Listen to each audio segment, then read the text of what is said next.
Hey guys, it's Emily again. I am making another teaching video. I know it has been a long time, but I am going to be making some more videos this month because I do have a tiny break in the summer before I start teaching. So I wanted to go ahead and discuss three main topics that have been on my mind the past 6 or 7 months that I don't see a lot of teacher vlogs talking about, that I think is kind of important to tell whoever's watching this video who wants to be a teacher.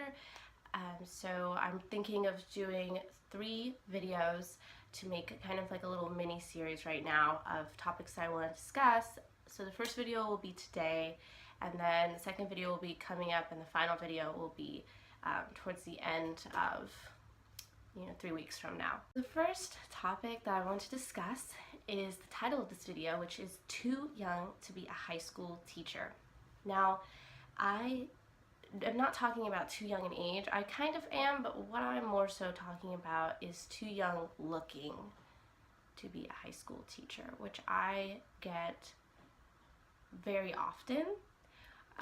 Being a high school teacher and talking to people outside the education realm, it does get a little frustrating when I tell them that I'm a high school teacher and their faces just drop because they're almost disappointed that I don't want to be an elementary school teacher or a kindergarten teacher, because looking the way that I do, people expect me to fit a certain mold, and that is not what I'm doing. That is not what I'm teaching. So I have found ways to combat these reactions, because when you are young looking and when you are young in age, you have to combat these expectations that people have of you or stigmas that they have of people your age.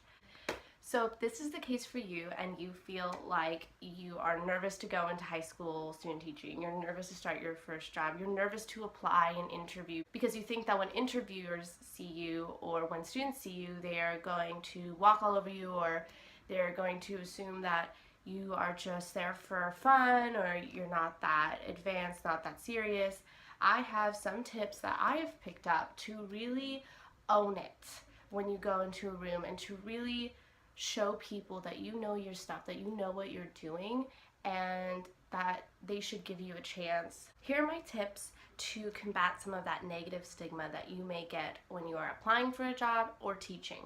The first tip that I have is to be confident. And by confident, I don't mean cocky, because that turns a lot of people off. What I mean by be confident is to have a poise, to speak clearly, to speak well, to articulate your thoughts, and to know that you are good enough to be there.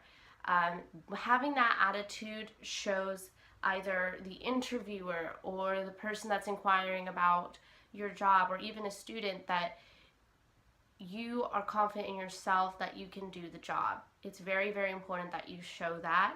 That helps them turn away from the idea that you're just there for fun, or you're just kind of like not really sure what you're doing there, you're not prepared. All of those things tend to go away when you have this kind of confidence in yourself.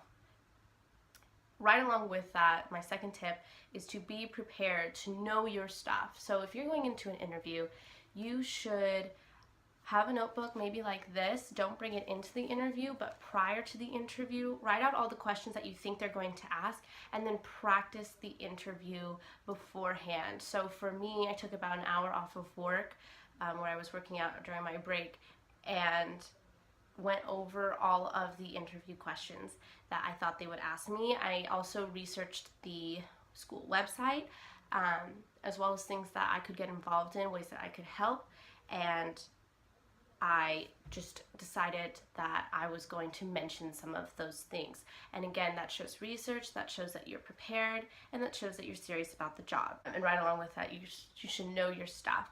So for me, one of my biggest concerns was really just knowing exactly what I wanted to say, and if they asked me a certain question that I wasn't really quite sure how to answer, that I could answer it the best I could. And the way to avoid those situations the most is to just read a lot, study a lot, and just be educated on what you're teaching.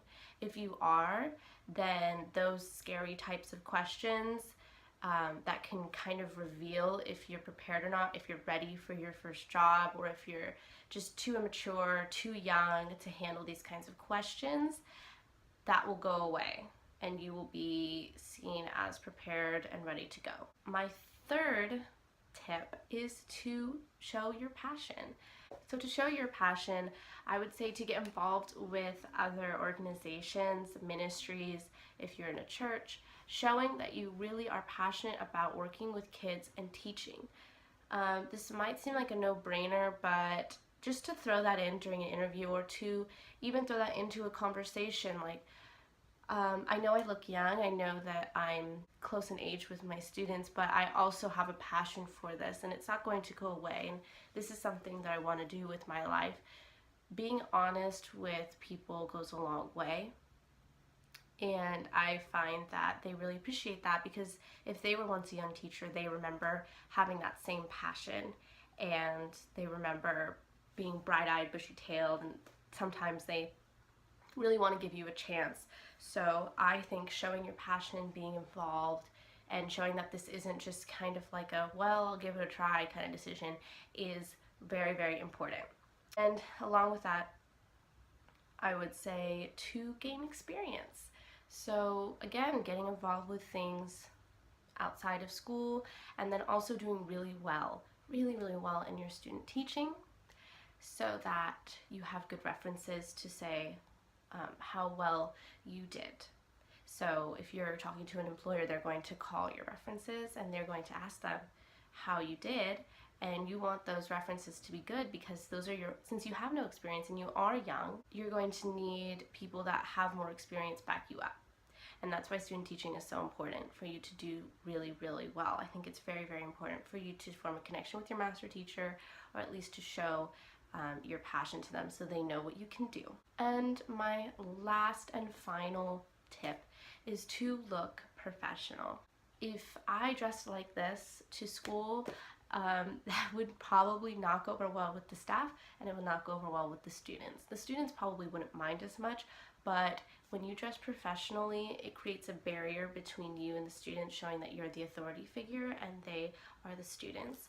That is very, very important, because if you don't have that, they're going to think you're one of them. Especially if you're young in age and you look young, they're automatically going to think that you are more of a friend than a teacher. And if that's the case, it's going to be a very hard school year. So for me, when I was student teaching, for the most part, unless it was some sort of Fun Friday type of thing, I would always dress up.